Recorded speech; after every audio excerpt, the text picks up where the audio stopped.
Hey, good morning, everybody. Sarasota Tim coming to you from beautiful Boynton Beach, the public beach. Nice little background for you guys back there as I walk along here. It's 100 already. I promise not to complain about it. I had a few people make comments about, stop saying how hot it is.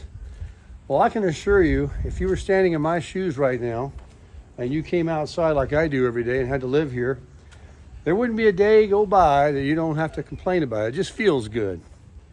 But it is hot everywhere. I've watched some YouTubers that are in Texas and different places and Arizona.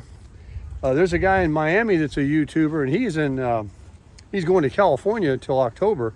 Lucky him, for the weather, that is. It is beautiful weather there. And he is stopping along the way, making his videos, and he was in Arizona. And his iPhone shut down because it was hot. But yet he said, even though it's like 100 and whatever it was, triple digit, he said it's not as hot as Miami, ironically, because that humidity does make a difference.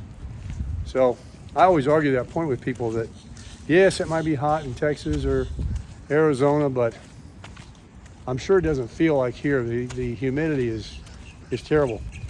If I could possibly leave here June, July, and August, like a lot of the snowbirds do, I certainly would do it.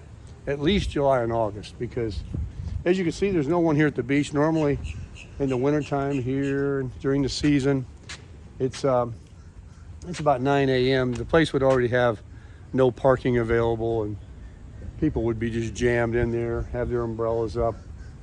I think the water temperature is 88, 87 degrees too. So, all right, I did what I said I wasn't going to do, complain about the heat. Now let's move on to today's video. And what I want to talk about today is the looming real estate market and the interest rates that are about to go up again.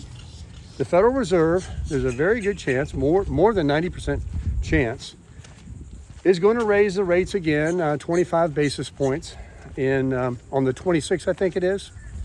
And that will cause, of course, those are the overnight rates. Those aren't the bank rates, credit card rates, or mortgage rates, but they're all predicated off of that. So you can look for mortgage rates to probably bump up again. But of course, it doesn't matter. Nobody's even applying for a mortgage. This is the lowest in our history of America that people haven't applied for a house. And it's not just because there's not very many of them. That's one reason. It's a big reason. But it's mainly because they're just unattainable. They're unaffordable. There's no way that someone's going to spend half of more of their income to buy a house. Even if the bank would approve you, they wouldn't do it. It wouldn't have much sense if you did. So anyway, when they raise that interest rate, what's going to happen is we're waiting for something to break. See, they've been raising the rates for 15 months straight, and we took a pause last month. Now they're going to go back to it, most likely, and even again before 23 is over. Let me walk out here in the shade. Miss Tammy's trailing behind me. And what will happen is, and what we're wanting to happen, is something to break. We want the houses to start. You see, these investors, these Wall Street investors and Zillow and the like, that went and bought 1 million homes after the printing machines printed up $10 trillion and everybody got loaded up full of money. They're like, well, how can we make this money work for us? So everybody got into the real estate business and started buying homes and Airbnbs and all kinds of stuff. And they made some money. They did very well. But guess what? It was short-lived. Here we are now where people don't have the discretionary spending to do Airbnb. The profit margins that the investors were getting on those investment homes aren't showing a profit now. And so they're going to start renting them out year-round to locals. But unless they make the rents low, they're not going to do that, because the people that were renting the Airbnbs were people that had a lot more money on vacations, and it was a short-term thing.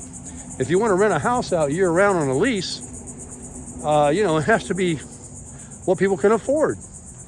And the income to rent ratio right now is just as bad as the real estate purchasing thing. In fact, purchasing is, I don't know, 20-30% more than this to rent, and the rents are already nuts. So something is obviously going to change and break, and that's the good part. I told you it's coming down the pike. Things are going to start coming down, folks, because as these real estate investors that have all these homes, 1 million of them, either can't rent them out or start renting them out at a reasonable price, and they're not having a profit, they're already losing money. A lot of them are losing money for the last year, year over year. If you do some of the checking on realtor.com and Zillow and stuff, so they're going to just sell them. And I know it's 8% interest rate, 7% interest rate. Who's going to buy it? You could buy it at 10% interest rate if the price is low enough. So something has to give, and something's going to give. And the longer they wait, and the longer they let these rates keep going up, and the higher things get to be, and the more money they start to lose, the more desperate they'll become. And even if you're an individual that owns a home and you bought one in the last couple of years and you're finding yourself underwater because you overpaid the market value and homes are now starting to depreciate. Now here in South Florida, they're hanging on. Although they are starting to inch downwards, they're holding on better than some markets. But you look around the country, they're dropping, and it's just the beginning. They're just starting to, and the percentages are going to increase exponentially. You're going to see. So if you bought one a couple of years ago and now you want to sell it, or you can't afford the mortgage, or you lose your job, or you got your student loan now due, or whatever, a lot of people are having a hard time making their mortgage payments because of the increased taxes and property taxes and HOAs and insurance. Insurance is killing people here in Florida. Then what will happen, in order to do a short sale with the bank, you have to have some approval from the bank. What was that rule? Let me know in the comments. I just heard someone say it on another YouTube channel that, if you sell a house right now and you're underwater, you're going to have to come up with money at the closing to help pay off your loan, like being upside down in a car. But if you do a short sale just to get off from under it, you got to get the bank's permission, the mortgage company's permission, but you've got to have, what was it? I don't know, something. But anyway, with all these homes that are going to be in trouble, like the investor homes, and then all of these apartments and condos and single family homes that are being built, that are due to be finished with their construction every week and every day now, more and more of them are going to be available. So a lot of houses are already sitting vacant for much longer periods of times that were investment properties, but they're not getting the rents they want. So all this is building up, and the more they just let it sit there vacant, they're just losing money, because they're having to pay for it themselves. So what do you think's going to happen? I mean, what can happen? What would you do? Sell or drop your price? So that's going to be good news for all those out there that are just average, that looking to buy their first home and looking to finally find something where the rents are going to be more reasonable based to your wages, and that might make an opportunity for me too. Tammy and I are looking for something that we can rent together, and right now it's just like even splitting it is crazy. So I'm doing what I'm doing, but it's not our forever home. We're going to do something soon, and that's our game plan. And the thing is, I'm happy about it because I know it will come sooner than later now. We are in that lag effect where now we're going to start seeing these things that everything's already peaked. Everything is already, all those investors, they all made their money. It was short-lived, like a year and a half. They thought it was going to last forever, but they then pushed everything so high, so fast. Did you know that houses are 60% higher than they were in like 2017? Forget the fact that they're 35% overvalued, but they went up, like 50 and 60% since 17. If you go back and look, houses generally go up, what, 2-3% a year?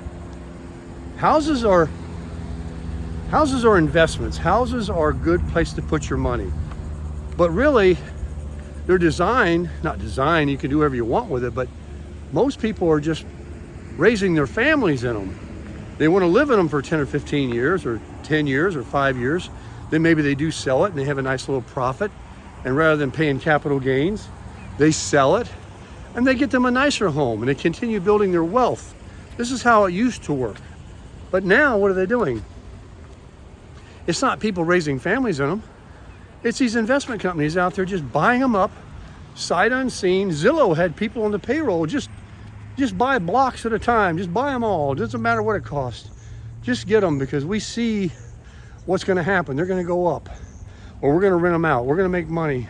And if we lose on some and make on others, the dollar cost average. I mean, it's all about disposable cash that they got from the government when they printed $10 trillion. If it was really their money that they earned, they'd probably be a little more cautious and go a little slower about it. But that's what happened. It just blew up. And now it's going to blow up down. What goes up must come down. So look forward to it, folks. Don't look to the negative. And then on the Federal Reserve raising those rates, that quarter point for 15 months in a row with 1 month of just a pause.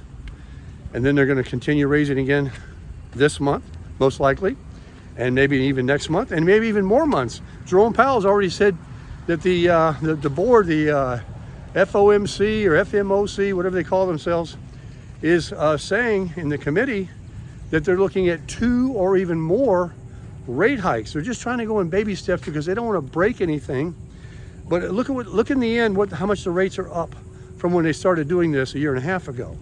Had they had done that in one shot, whatever these quarter points is, they started out with a full point, a half a point, 3/4 point, whatever it was. If they had just bumped it up and fixed that and nipped this inflation in the bud, we would have broke something already, and it would have fixed itself, and we'd be on our way to Easy Street. But they want to go the slow road to China, and so that's what's going to happen. But the road is coming to a crossroads. So here we come. And here's another good thing before I end the video. If you're going to be reaching 62 years old in the next 2 to 3 years and start drawing your Social Security, you are certainly going to be in the realm of time after all this will be behind us, and all these new opportunities for growth, buying properties, cars, assets, a new, probably growing new bull stock market to avail you years ahead in your retirement, opportunities to build wealth, even when you're starting at 62 years old, getting the check, the amount that it will be at 62 versus 67, because it's about what it costs you to live. It's not about how much money you get. It's what it costs you to live.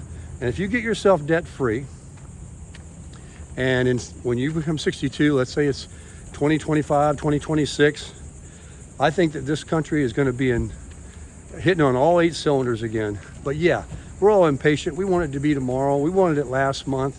We wanted it 6 months ago. We've gone through some hell. But it's finally coming to a crossroads, folks. I feel it. I know it. So be prepared to crush it.